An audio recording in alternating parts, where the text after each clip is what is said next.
आइए जानते हैं इसका best solution. This is the important questions and technical question for CBSE 5 marks और 3 मार्क्स आने की संभावना है। ये क्वेश्चन ना किंग रूल से बनता है, लेकिन डिफरेंट इंडियन कुछ स्पेशल टेक्निक जिससे ये क्वेश्चन हम और सबसे पहला काम क्या करेंगे, इसमें साइन जो दिया हुआ है यहाँ पर इसको सॉल्व जो करेंगे आप, ये जो क्वेश्चन आएगा जीरो से लेकर के पाई बाय 2, ये होता है कॉस स्क्वायर एक्स dx और यहाँ लिखेंगे कॉस स्क्वायर एक्स और प्लस ये जो देख रहे हैं 4 को 1 माइनस कॉस स्क्वायर एक्स में कन्वर्ट करना। इसके बाद क्या करेंगे, इसको 0 से लेके पाई बाय 2, ये होता है cos square x dx upon cos square x plus 4 minus 4 cos square. जब इनको फर्दर सोल्व करेंगे आप, ये होता है 0 से पाई by 2 cos square x dx upon 4 minus 3 cos square x. कभी भी क्वेश्चन यहीं से पूछा जाता है, यहीं से आपको क्वेश्चन को पूछा जाएगा। और एक चीज देखना होता है, यहाँ पर जो डिग्री देख रहे हैं आप, क्या देख रहे हैं, 2 देख रहे हैं, यहाँ भी 2 है। इसका मतलब ये जो है इम्प्रॉपर है। क्या है? इम्प्रॉपर। इम्प्रॉपर को प्रॉपर करने का जो तरीका होता है कि नीचे वालों से ऊपर वाले को डिवाइड करना होता है। इसका मतलब हो गया कॉस स्क्वायर एक्स को हमें डिवाइड करना होगा इससे -3 कॉस स्क्वायर एक्स प्लस 4 से। और डिवाइड करने का रूल जो है, यहाँ पर -3 है, इसका मतलब -1/3 से मल्टीप्लाई करेंगे, ये कॉस स्क्वायर एक्स यहाँ आ जाएगा। और साथ ही साथ यहाँ क्या होगा, -4/3 भी हो जाएगा। ये माइनस प्लस कट गया। इसका मतलब इसको लिख सकते हैं हम लोग कि जो वैल्यू होगा वो होगा 0 से लेकर के पाई बाय 2 -1/3 और ये हो रहा है plus 4/3 upon 4 minus 3 cos square x whole dx। जब ये आपका चेंज हो गया, इसके बाद क्या करना होता है, इसमें इसमें क्या करेंगे, अलग रेशो कर दीजिए। हो गया i इक्वल टू, ये i इक्वल टू हो गई आपके पास -1/3, अलग कर लीजिए, इंटू dx, ये होगा 0 से लेके पाई बाय 2, 0 से पाई बाय 2 प्लस 4/3, ये हो गया आपका dx ऑन, ये है आपका 4 माइनस 3 कॉस स्क्वायर एक्स। ठीक है? अब इनको जब फर्दर सोल्व करेंगे, ये हो गया माइनस, ये हो जाएगा आपका -1/3 एक्स को लिख सकते हैं पाई बाय 2 0, और इसको लिखिए आप 4/3 इंटू I1। तो अलग से हम लोग सोल्व करेंगे तो कैलकुलेशन करना आसान होगा हमारे लिए। ये हो गया आपका -1/3 into pi by 2 minus 0 plus 4/3 I1। ये हो गया आपका -पाई/6 प्लस 4/3 I1। ये हो गया I का वैल्यू। ठीक है? इस I1 अगर मिल जाएगा, इसकी वैल्यू आ जाएगी। अब क्या करेंगे हम लोग, I1 निकालने के लिए क्या कर सकते हैं, उस पर काम करते हैं। ये जो वैल्यू दिया हुआ है I1 का, I1 जो होगा आपका, क्या दिया हुआ है, ये है आपका dx upon 4 minus 3 cos square x. इसका एक पैटर्न होता है, नीचे में अगर sine square x, cos square x या ओनली कॉस स्क्वायर एक्स या ओनली साइन स्क्वायर एक्स हो, हम क्या करेंगे, न्यूमरेटर 1 है, न्यूमरेटर और डिनोमिनेटर में कॉस स्क्वायर एक्स से डिवाइड कर देना होता है।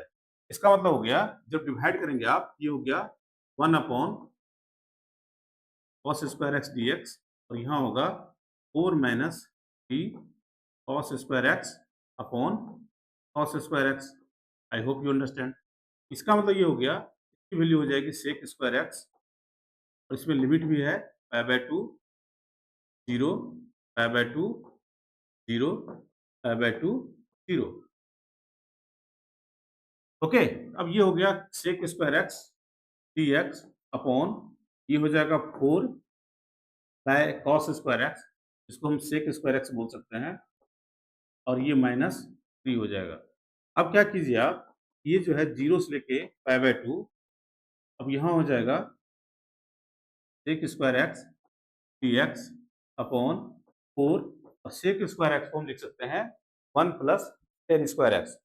ये वैल्यू जो होगा हमारा 1 प्लस टेन स्क्वायर एक्स और -3 हो रहा है। अब इनको फर्दर सोल्व करते हैं। 0 से लेके π/2 ये हो गया sec स्क्वायर एक्स dx, यहाँ हो जाएगा 4 plus 4 tan square x minus 3। अब इस 4 माइनस 3 को जब माइनस करेंगे आप, ठीक है, यहाँ पर जो होगा हो जाएगा आपका 1 प्लस 4 tan स्क्वायर एक्स आप लिख सकते हैं। अब क्या करना है, इसमें tan x अगर t लेते हैं तो आपका पूरा इंटीग्रेंड सब्स्टिट्यूट हो जाएगा, दैट इज वैल्यू सब्स्टिट्यूट हो जाएगी। इसका मतलब हो गया I1 का जो वैल्यू होगा आपका यहाँ पुट करना होता है, पुट कर दीजिए, put tan x equal to t। इसको जब डिफरेंशिएट करेंगे ये हो गया sec square x dx equal to dt। अब क्या होता है, लिमिट, जब लिमिट भी बदलना पड़ेगा। इसका मतलब व्हेन x की वैल्यू π/2 होगी तो t की वैल्यू जो होगा tan π/2 इंफिनिटी होती है। इसके बाद जब x का वैल्यू 0 होगा, t इक्वल टू tan 0, इसका मतलब ये वैल्यू हो जाएगा 0। अब आपकी जो लिमिट होगी तो लिख सकते हैं हम इसको, कैसे लिख सकते हैं देखते हैं। ये I1 का जो वैल्यू होगा अब वो हो जाएगी आपकी, ये होगा आपका 0 से लेकर के इंफिनिटी, यहाँ पर हो जाएगा dt upon 1 plus 4 t square हो जाएगा। अब क्या कीजिए, यहाँ से 4 को बाहर कर दीजिए, इसकी वैल्यू 1/4 बाहर कर लेंगे, 0 से इंफिनिटी dt अपॉन 1/2 का whole square plus t square. और आपको पता है 1 upon a square plus x square का जो वैल्यू होता है 1/a tan इनवर्स x/a होता है।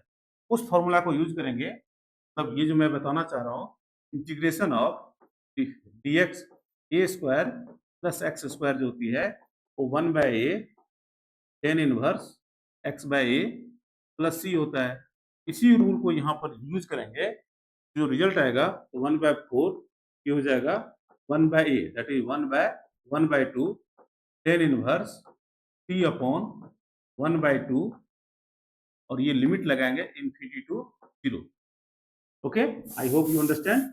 इसके बाद क्या करना है, इसमें ये 2 कटता है, ये हो गया आपके पास 1/2 tan इनवर्स ये 2t, और ये हो जाएगा आपका इंफिनिटी से लेके 0।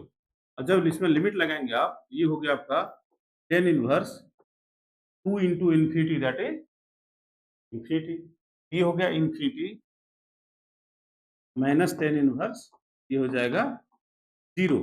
इसका मतलब ये जो वैल्यू आ रही है tan इनवर्स इंफिनिटी का मतलब होता है आपको हाफ, इसको लिख सकते हैं tan इनवर्स tan π/2, ठीक है, और ये हो गया 0 ही होगा क्योंकि tan इनवर्स 0 मतलब tan inverse tan 0।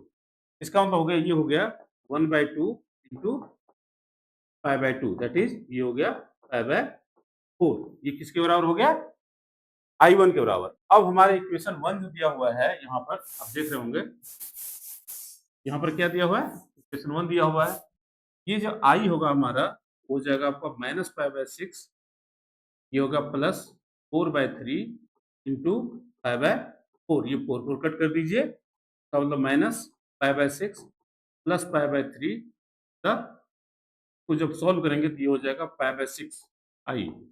This is the required result of this important technical 3 marks और 5 marks questions CBSE board CBSE 2026। तो नोट कर लीजिए, इसका जो टेक्निक है, अगर आप इम्प्रॉपर फंक्शन को प्रॉपर नहीं बनाएंगे, बहुत सारी चीज कॉमन नहीं लेंगे, तो आप कहीं न कहीं गलतियां कर सकते हैं। 2 से 3 बार आप इसको प्रैक्टिस कीजिए, आराम से क्वेश्चन एग्जाम में परफॉर्म होगा और 100% नंबर आपको मिलने वाले हैं। Best wishes for your exam. Thank you.